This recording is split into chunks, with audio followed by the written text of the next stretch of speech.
হে আমার ইন্ডিয়ান মুসলিম ভাইরা, তোমরা হতাশ হইও না।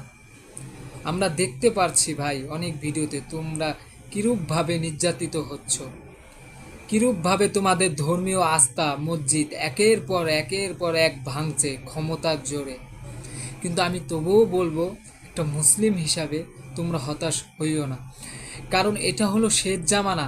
আমাদের বিশ্বনবী হজরত মোহাম্মদ সাল্লাল্লাহু আলাইহি ওয়াসাল্লাম সে তো বলে গিয়েছে 1400 বছর আগেই যে এমন একটা সময় আসবে যেই সময় আমাদের মুসলিমগণ নির্যাতিতর শিকার হবে। সংখ্যায় বেশি লোক থাকবে তবু আমরা কি নির্যাতিত হব, কারণ আমাদের মধ্যে ঐক্য নাই। আজ সমাজে সেটাই হচ্ছে। আর এগুলোর দ্বারায় আমাদের কিন্তু ঈমান আরও বৃদ্ধি পাচ্ছে ভাই। কি করে বৃদ্ধি পাচ্ছে? যে দেখো, যেহেতু আমার নবী যেগুলো বলেছে এক এক করে আমরা সব আলামত পেয়ে যাচ্ছি, সব মিলে যাচ্ছে। আজ আমরা নির্যাতন যদি না হই, কিয়ামত কি করে হবে? এজন্য এটাও তো একটা আলামত, এটা হোক।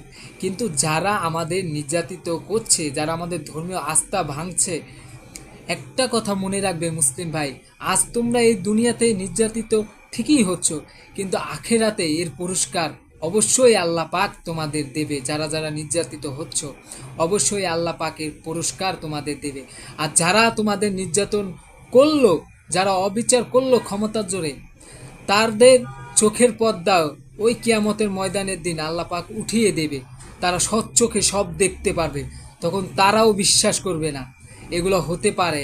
কিন্তু ততক্ষণ তারা আফসোস করবে, এত আফসোস করবে, কিন্তু সেই আফসোস তাদের কোনো কাজে আসবে না, কোনো কাজে আসবে না। দলে দলে তারা জাহান্নামে চলে যাবে।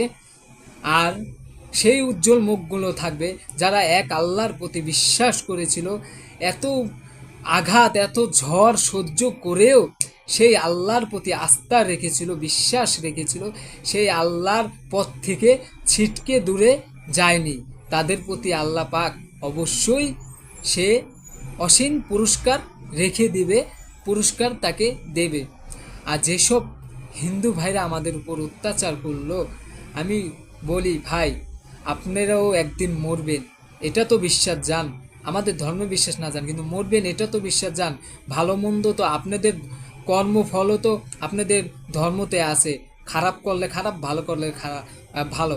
তো আপনারা যে কর্মগুলো করলেন মুসলিমদের সাথে, সেই কর্ম কি ঠিক করেছেন? একবার একটু চুপ করে বিবিকে নাড়া দিয়ে বলেন যে এই কর্মফল কি আপনারা হিসাব দেবেন না? অবশ্যই দিবেন ভাই। তো আমরা মুসলিমরা মানবতাকে আগে